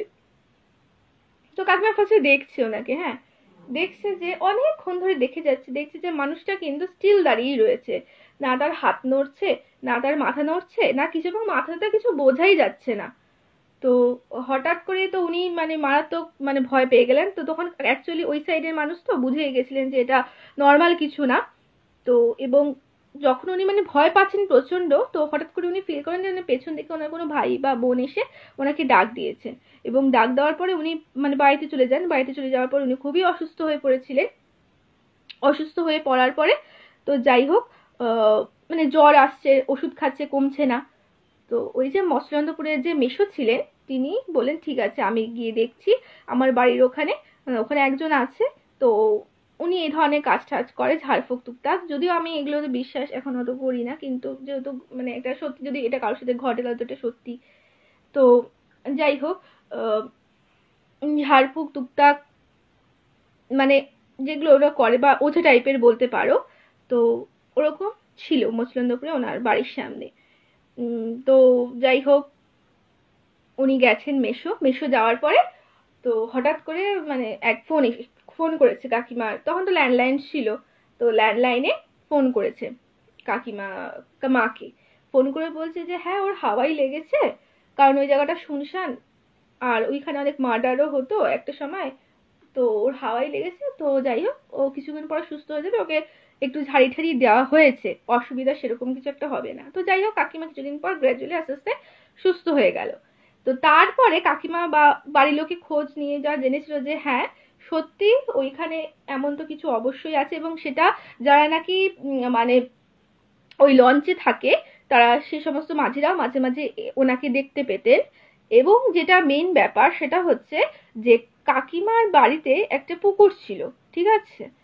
তো সেই পুকুরে নাকি ওই লঞ্চের মানে যারা ছেলে মানে মাঝিরা থাকতেন তারা নাকি এটা দেখেছেন যে ওই লঞ্চে মানে ওই লঞ্চের মাঝিরা দেখেছেন যে একটা বউ, মানে সেই মোটা একদম সিঁদুরের টিপ পরা, লাল পাড় সাদা শাড়ি পরা একটা বউ নাকি সেই চুল ঠুল ছেড়ে ওই মানে পুকুরে থেকে জল তুলে, মানে কাকিমাদের বাড়ির সামনে যে পুকুরটা আছে সেই পুকুরের থেকে জল তুলে নিয়ে ওই বাড়ির দিকে চলে যাচ্ছে, ঠিক আছে। তো অনুমান করা হয় যে 1946 সালের দিকে যখন ইংরেজরা প্রচন্ড অত্যাচার করছে, সেই সময় ওই মহিলাটি ইংরেজরা অত্যাচার আর সহ্য করতে না পেরে, এবং ওনাকেও তুলে আনা হয়েছিল ওই নাচমহলে, ঠিক আছে, তো যথারীতি কোনো খারাপ কাজের জন্যই।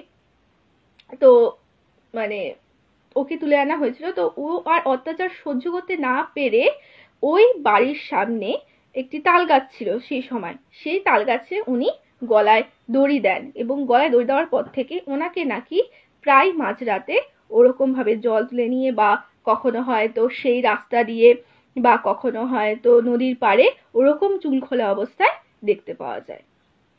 ঠিক আছে, এই ছিল আমার একটা গল্প।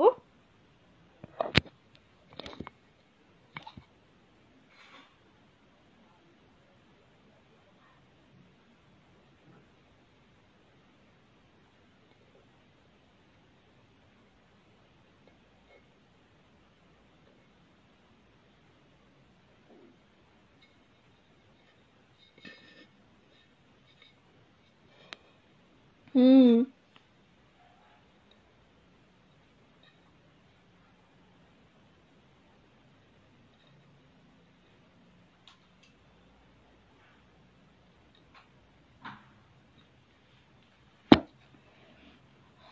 আচ্ছা, 2% চার্জ কেন? হায় রে, এক্ষুনি তো সুইচ অফ হয়ে যাবে। তুমি একটা কাজ করো তো, আমার ওই যে চার্জারটার মুখটা আছে না, ওখানে লাগানো, পড়ার ওখানে টেবিলে, ওটা নিয়ে আসো তাড়াতাড়ি।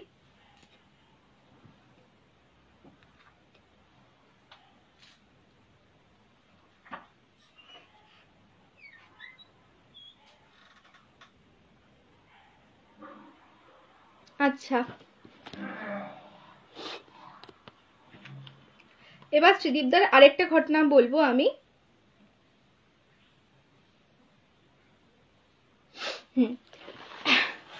শ্রীদীপদার আরেকটা ঘটনা আমি বলবো,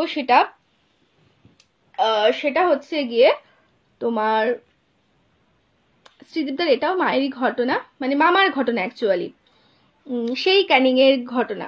ঠিক আছে, ফোনটা সুইচ অফ হয়ে যাবে, চার্জ কম আছে। আচ্ছা, একটু ডিস্টার্ব হবে।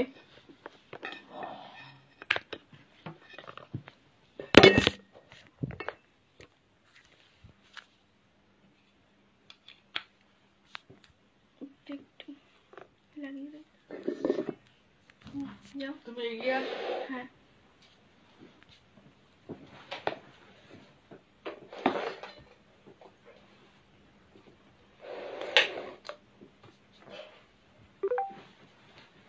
আসলে এই অফিসের থেকে, অফিসের মিটিং এর থেকে না মোবাইলটা চার্জটাই কমে যায়।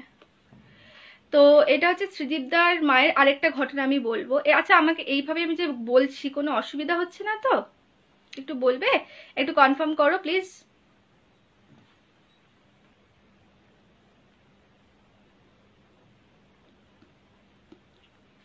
একটু বলো না যে কোনো প্রবলেম হচ্ছে না তো এভাবে দেখতে আমায়।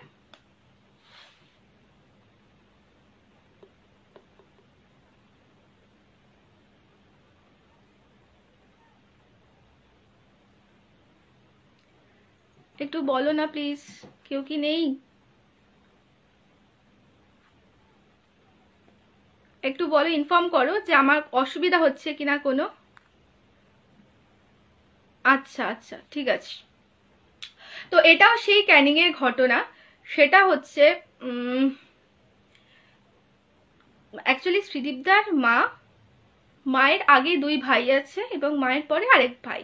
তাহলে মোট শ্রীদীপদার হচ্ছে 3 মামা আর এক মানে মা। ঠিক আছে, মোট হচ্ছে গিয়ে 4 জন। তো মানে শ্রীদীপদার মায়ের মানে বাড়িতে নিচে যখন থাকতো ওরা, একটা ঘরের মধ্যে হচ্ছে শ্রীদীপদার মা, দাদু আর দিদা শুতো, আরেকটা ঘরে শুতো হচ্ছে মেজো মামা আর হচ্ছে ছোট মামা, এই দুজন শুতো। আর বড় মামা যে ছিলেন সে হচ্ছে তোমার ঠাকুমার কাছেই থাকতেন অন্য জায়গায়, তো তার শোয়ার ব্যাপার নেই। ঠিক আছে, এবার যাই হোক, তো এটা এরকমই একটা রাতের ঘটনা এটা। তো তো এটা অনেক বছর আগেকার ঘটনা এটা যদিও বা। তো কি হয়, একদিন এরকম ভাবে রাত্রে ওরা খুব তাড়াতাড়ি শুয়ে পড়েছে। একটা ঘরে হচ্ছে গিয়ে শ্রীদীপদার মা, দিদা আর দাদু, আর একটা ঘরে মেজো মামা আর ছোট মামা ঘুমাচ্ছে। তো এমন সময় তোমার হচ্ছে গিয়ে পাশের বাড়ির কাকিমা হঠাৎ করে শ্রীদীপদার মায়ের মানে দরজাটা, মেইন দরজাটায় দরজা ধাক্কাচ্ছে খুব জোরে জোরে। আর ওর মা নাম হচ্ছে মিনতি, মানে দিদার নাম ছিল মিনতি। তো মিনতি মিনতি করে ডাকছে।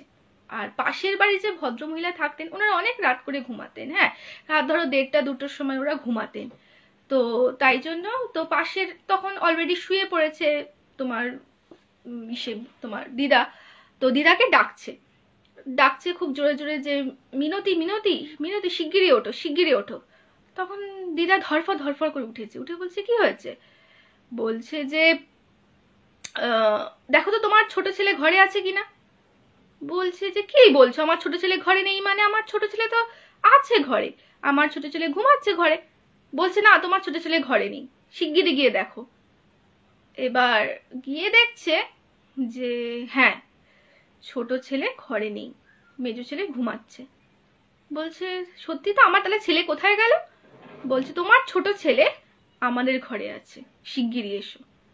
তো ওর মানে দিদা দৌড়াতে দৌড়াতে যায়। তো গিয়ে শুনছে মানে ছোট মামা ভয় কাঁপছে থরথর করে।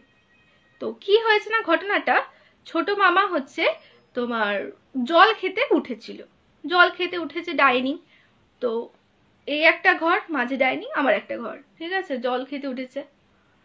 তো উঠে জল টল খেয়ে এসে যখন নিজের ঘরে ঘুমাতে যাবে, গিয়ে দেখছে মানে ওদের বাড়ি মানে ঘর, তো ঘরের জানলাটা, আর বললাম যে পাশের বাড়িতে অনেকক্ষণ জায়গা থাকতো যে ভদ্রমহিলা, তার বারান্দায় দেখছে ওর মা নাকি গল্প করছে ওই কাকিমার সাথে, ও এটা দেখছে। তো দেখার পরও ভাবলো যে যাই মায়ের কাছে একটু যাই, মায়ের কাছে থাকলে একটু ঘুমটাও চলে আসবে, ঘুমটা ভেঙে গেল, যাই মায়ের কাছ থেকে একটু ঘুরে আসি বলে ও ঠিক মেইন দরজার সামনে এসেছে। মেইন দরজার সামনে এসে দেখছে একটা বউ ঠিক ঘোমটাটা মাথায় দিয়ে ওই ইট কালারের একটা শাড়ি পরে, এরকম বড় একটা লাল টিপ পরে ওকে এইভাবে ডাকছে। ডেকে বলছে মায়ের কাছে যাবি, মায়ের কাছে যাবি, আয় আমি তোকে মায়ের কাছে নিয়ে যাচ্ছি। তো এইটা বলার পরে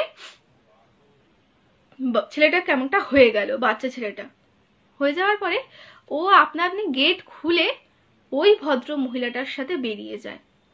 বেরিয়ে যাওয়ার পরে ওই ভদ্র মহিলা ওর হাতটা ধরে নাকি ওই যে ভেরি সামনে রাস্তাটা ছিল সেই রাস্তাটা ধরে 3-4 বার নাকি ওকে একবার এক মাথা থেকে আরেক মাথা, মানে এপার থেকে ওপার, ওপার থেকে এপারে হাঁটায়। কিন্তু ওকে অ্যাকচুয়ালি কিছু করতে পারেনি, যেটাকে বলে নাকি নিশি ডাকা বা নিশিকেই বলবো আমি, নিশি ডাকা যেটাকে বলে সেটাই ছিল। কিন্তু ওকে কিছু করতে পারেনি, কারণ হয়তো ওর শরীরে কোনো ঠাকুরের কোনো হয়তো কিছু ছিল, কিংবা হয়তো ওর রাশিটা অনেক ভারী ছিল, সেজন্য ওকে কিছু করতে পারেনি। এবং লাস্টে যখন কিছু করতে পারলো না, তখন ওকে হাতটা ছেড়ে দিয়ে বলছে যা, ওই বাড়িতে তোর মা আছে বলে, মানে ভদ্র মহিলাটা মানে মানে যে মহিলাটা ছিল সে নাকি চলে যায়। চলে যাওয়ার পরে তো ওই বাচ্চা ছেলেটা তখন যায়, গিয়ে ওই বাড়িতে যায় আর খুব কাঁদে যে আমার মা কোথায়, মা কোথায়। তো তখনই ওর মাকে এরকম ডাকা হয় এবং শোনা যায় যে এরকম ভাবে নাকি ওকে নিয়ে গিয়েছিল নিশিতে, ঠিক আছে। তো এই একটা ছোট এক্সপিরিয়েন্স ছিল, আর বেশি সময় নেই, ঠিক আছে। তো আরো কিছু ঘটনা আছে, সেটা বলে নি তাড়াতাড়ি করে। সেটা হচ্ছে আমার বাবার একটা ঘটনা। সেটা হচ্ছে আমার বাবা 320 কিলোমিটার হেঁটে একটা সময় ছিল তারাপীঠ যেত। এটাকে বলা হয় পদব্রজ, আর এটা হচ্ছে ভাদ্র মাসের অবশ্যই অনেকেই যায়, হেঁটে যায়। তো এরকম ভাবে হেঁটে যেত। তো এক টাইম ছিল ওদের, সেটা হচ্ছে যে মানে বহরমপুর ক্রস করার পরে মুর্শিদাবাদে উঠে ওরা মানে থাকতো, মানে একটা রাত থাকতো, তারপর দিন আবার হাঁটতো এরকম ভাবে। তো অনেকদিন ধরে যায়, তো অনেক জায়গায় চেনা, আর ওদেরকে অনেকে চেনে। তো ওরকম মুর্শিদাবাদে মানে NH-34 মেবি, তো ওই রাস্তার ধারে চাচার একটা একটা হোটেল ছিল। সেই চাচাই ব্যবস্থা, যেহেতু চাচা মুসলিম ছিল তো ওরা তো থাকবে না ওখানে, কারণ গরুর মাংস খাওয়া হয়। আমি এটা যার যার জাত নিয়ে আমি এটা কিছু বলবো না, কোনো কমেন্ট করবেন এটা নিয়ে। কিন্তু যেহেতু ঠাকুরের নামে যাওয়া হতো, কোনো মাছ মাংস ওখানে তো ওদের চলবে না। তো তাই ওরা পাশে একটা গোয়াল ঘরে আমার বাবাদেরকে, বাবা যারা থাকতো আরো, তাদেরকে থাকার একটা ব্যবস্থা করে দিয়েছিল। ঠিক আছে, তো ব্যবস্থা করে দেওয়ার পরে ওখানে ওরা পৌঁছায় রাত 10:30টায়। পৌঁছানোর পরে ওরা একটা ওই একটা প্লাস্টিকের চট পেতে ওরা যে যার মতন শুয়ে পড়েছে। কারণ সারাদিনের হেঁটেছে, সারাদিনের ক্লান্তি, পায়ের মধ্যে হচ্ছে গিয়ে বড় বড় ফোসকা পড়ে গেছে। তো কোথাও গিয়ে ওরা ভীষণ ক্লান্ত, তো যথারীতি শুয়ে পড়েছে। কিন্তু এরকম সময় একজনের হঠাৎ করে একটু ওয়াশরুমের প্রয়োজন হয়েছে, যেটাকে বলে। তো ওই সময় তো আর কোনো আলাদা ওয়াশরুম থাকে না। তো সেখানে কি হয়, হয় রাস্তার ধারে নয়তো মাঠে ওদেরকে ওদের কাজটা কমপ্লিট করতে হয়। তো ছেলেটার এতটাই তাড়া ছিল যে হঠাৎ করেই ছেলেটা তাড়াতাড়ি করে মাঠে চলে যায়। ঠিক আছে, মাঠে চলে যাওয়ার পরে যাই হোক, যথারীতি ও ওর কাজ করার পরে হঠাৎ করে ফিল করে যে ও জল আনতে ভুলে গেছে। তো জল এখন পাবে কোথায়? তো এমতো অবস্থায় তো ও ভাবছে আমি কি করে এখন বেরোবো বা কি, খুব খারাপ অবস্থা ছিল সেই সময়টা ওর। তো হঠাৎ করে ও দেখছে যে সামনে থেকে, ওই রাস্তার সামনে দিয়ে একটা বুড়ি, খুব থুতুরে বুড়ি পেরোচ্ছে রাস্তাটা। তো পেরোচ্ছে পেরোচ্ছে পেরোচ্ছে, হঠাৎ করে ওকে দেখে, দেখে বলছে কি রে বাবা, তুই ওখানে ওভাবে বসে আছিস কেন? বলছে যে কি করব মা, আমি এরকম কাজ করতে এসেছি কিন্তু জলটা আনতে ভুলে গেছি। বলছে ও তুই জল আনতে ভুলে গেছিস, দাঁড়া আমি তোকে জল এনে দিই। বলে উনি কোথার থেকে একটা লোটা যেটাকে বলে সেটার ব্যবস্থা করে দিয়েছে। ব্যবস্থা করে বলছে না এবার তুই এখানে কাজ কর। বলছে আমি তোমার সামনে করব কি করে? তখন বলছে আরে আমি তো মায়েরই সমান, আমি তো তোর মায়েরই মতন, ঠিক আছে আমি না একটু দূরে সরে যাচ্ছি। তো যাই হোক একটু দূরে সরে গেছে, দূরে সরে যাওয়ার পরে তো যাই হোক ছেলেটা কাজ করেছে। কাজ করার পরে যখন উঠছে, উঠে দেখছে যে যে বুড়ি ভদ্র মহিলাকে কিছু বলবে যে ধন্যবাদ মা তুমি আমাকে এত উপকার করলে, কিন্তু উঠে দেখছে না বুড়িটা আছে না লোটা ওই জলের পাত্রটি আছে।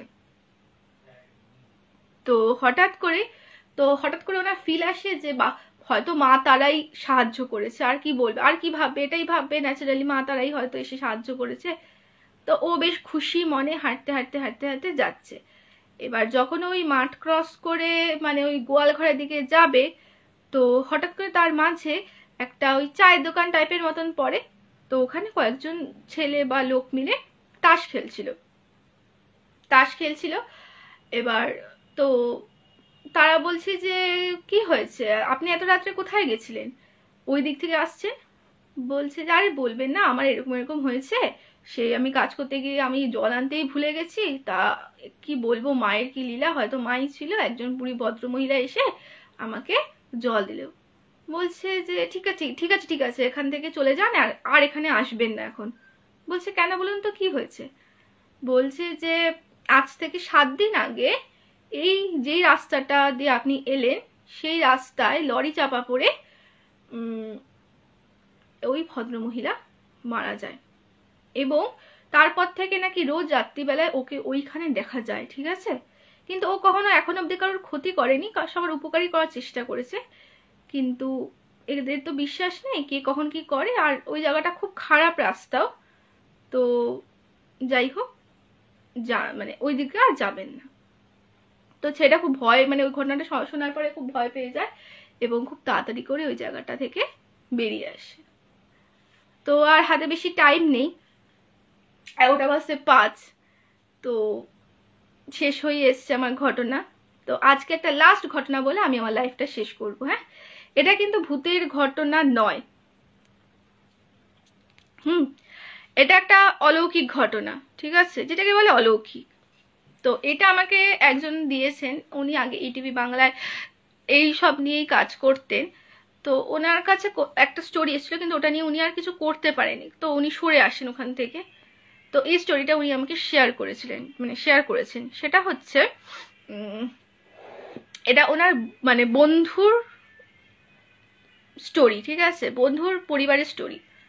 তো ওনার যে মানে মানে গ্র্যান্ডফাদার, মানে কি বলবো, ঠাকুরদার বাবা, সে হয়তো কোনোদিনও ফরেস্ট ডিপার্টমেন্টে চাকরি করতেন, ঠিক আছে, ফরেস্ট ডিপার্টমেন্টে চাকরি করতেন। এবং তো সেই ফরেস্ট ডিপার্টমেন্টে চাকরি করার সুবাদে উনি এক সন্ন্যাসীকে বাঘের হাত থেকে বাঁচান। তো সন্ন্যাসী তখন ওনাকে প্রায় মানে একটা উপহার স্বরূপ একটা তোমার মানে কোনো পশুর হাড় দিয়েছিল, ঠিক আছে। তো হাড় দিয়ে বলেছিল যে এইটা তোরই ব্লাড হতে হবে, সেটা হাতে নিয়ে যদি কেউ কিছু চায় তো সেটা সত্যি হবে, ঠিক আছে। তো সেটা বলেছিল, কিন্তু এটা কাউকে দেওয়া যাবে না, অন্য কেউ হলে কিন্তু এটা হবে না। তো যথারীতি উনি আর বিশ্বাস করেনি ফরেস্ট অফিসার, তো উনি ওটাকে একটা অ্যান্টিক জিনিস হিসাবে বাড়িতেই সাজিয়ে রেখেছিলেন। তো এরকম বহু বছর যেতে যেতে ওনার একজন যে মানে এখন মানে ওই বন্ধুর আগের মানে হয়তো ওর বাবার কোনো কাকা হবে, তো সে ওরকম ওই জিনিসটা ওরকম ঘরে রাখা আছে। তো তার বন্ধুরা এসেছে, ধরো মানে বন্ধুর বাবার কাকার ঘটনা বলছি আমি।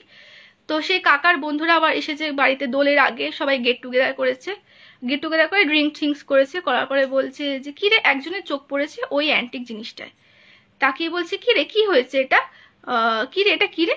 তখন বলছে আরে এটা কিছুই না, ছেড়ে দে সব বাজে জিনিস, বলে ঘটনাটা বলেছে যে এটা হাত দিয়ে কিছু চাইলে নাকি সত্যি হয়।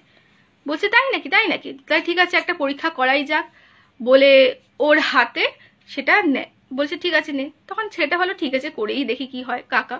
তো কাকা কি করে ওই মানে হারটা হাতে নেয়, নিয়ে বলে যে ঠিক আছে তুই চা তো যে দোলে যেন দোলের মধ্যে যেন 10,000 টাকা আমার কিভাবে অ্যারেঞ্জ হয়ে যায়, এবং 10,000 টাকা তাহলে আমরা মাল খেতে পারবো দোলে, ঠিক আছে, এটা ওরা ভাবে। তো ওই কাকা হাতে নিয়ে নাকি মনে প্রাণে যেভাবে মানে বলেছিল তান্ত্রিক, সেভাবে নাকি ওই 10,000 টাকার কথা বলে। তো তখন কাকা বলার পরে ওর বন্ধুদের বলছে না রে, আমার হাতে না কারেন্ট লাগলো জানিস তো, মনে হয় সত্যি ওটা জীবন্ত। বলছে ছাড় তো, এসব কিছু হয় না। তো হঠাৎ করেই এবার তো যাই হোক জীবন্ত কিছু হয় না। তো তার পরের দিনকে ওর কাকা যায়, ঠিক আছে, মানে অফিসে যায়, ওর কাকা ইঞ্জিনিয়ার ছিল। তো কি হয় আলটিমেটলি ওর কাকার হঠাৎ করে একটা অ্যাক্সিডেন্টালি ডেথ হয়ে যায়। ডেথটা কেমন হয়, হয়তো ওর কাকা ইঞ্জিনিয়ার ছিল, হয়তো কোথাও মানে মানে কি বলবো কোনো মানে কি ওয়ার্কশপের মধ্যে দিয়ে যাচ্ছিল, মাথায় হয়তো কোনো মেশিন এসে পড়ে বা কোনো মেশিনের তলা দিয়ে যাচ্ছিল, কোনো কারণে একটা বিশাল বড় অ্যাক্সিডেন্ট হয়, ঠিক আছে, অ্যাক্সিডেন্টালি ডেথ হয়।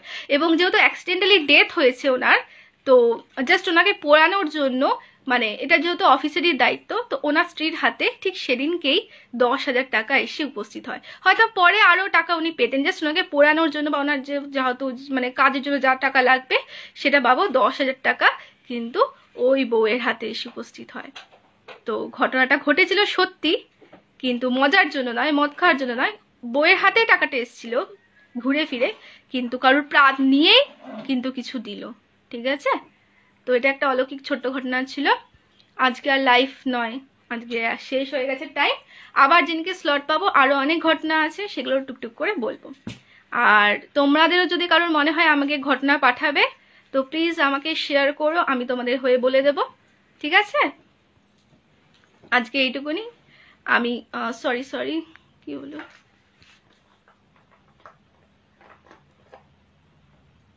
হ্যাঁ সরি। তো আমি এখন একটুখানি পড়ে নি কমেন্টস, কে কি লিখেছো। হ্যাঁ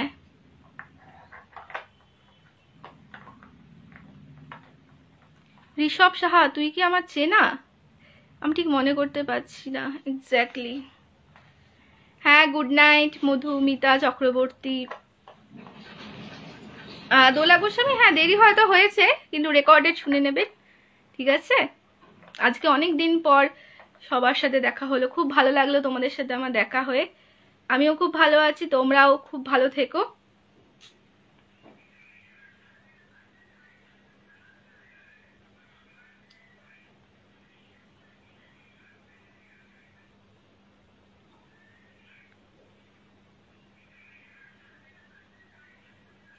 নেক্সট কবে এখন তো আমি জানি না, নেক্সট কবে দেখা যাক, আবার নেক্সট কবে দেয়, ঠিক আছে।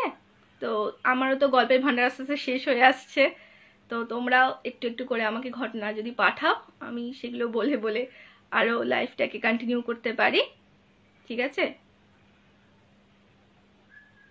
হ্যাঁ, ওটা উপকার হয়নি অ্যাকচুয়ালি, হয়তো ওটা অভিশাপ ছিল, সেই অভিশাপটাই ওর কাছে দিয়ে দিয়েছিল সন্ন্যাসীটি, আর কিছু না। আমার লাইফ এখন আর হয়তো হবে না, মানে আবার দেখি কবে দেয়, ঠিক আছে? আর সত্যি বলতে তোমরা এত সাপোর্ট করো, এসবিজি এত সাপোর্ট করে। হ্যাঁ লক, তুমি আমাকে পার্সোনালি বলো, আমি অ্যাকসেপ্ট করে নেব, ঠিক আছে? তো তোমরা এত সাপোর্ট করেছো বলে আমি আবার আসতে সাহস পেয়েছি, কারণ আমার ফার্স্ট লাইফ খুব খারাপ গেছে, এতটা ভয় পেয়ে গেছিলাম আমি ফার্স্ট লাইফে। তো তোমাদের এত ভালোবাসা এসবিজির তরফ থেকে, তো মানে আমি সত্যি কখনো ভাবতেই পারিনি, হয়তো এসবিজি এটার জন্য দায়ী যে আমি এত ভালোবাসা পেয়েছি। শুধু এখান থেকেই না, আমার লাইফ শেষ হয়ে যাওয়ার পরেও অনেকে তোমরা লিখেছো যে খুব ভালো হয়েছে, কিন্তু আমি জানি আমি অতটাও ভালো বলিনি। শুধু তাই নয়, বাংলাদেশ থেকেও আমাকে বলেছে একজন যে মানে খুব ভালো বলেছো দিদি তুমি, মানে সত্যি এটা আমার কাছে অনেক বড় পাওনা, হয়তো এটা এসবিজি থ্রু দিয়েই আমি পেয়েছি। তো থ্যাংক ইউ এসবিজি, আর থ্যাংক ইউ সবাইকে তোমাদের যে তোমরা আমাকে এত হেল্প করছো, ঠিক আছে? আজকে আমি লাইফটা এখানেই ফিনিশ করি, তোমরা সবাই ভালো থেকো, গুড নাইট, ওকে?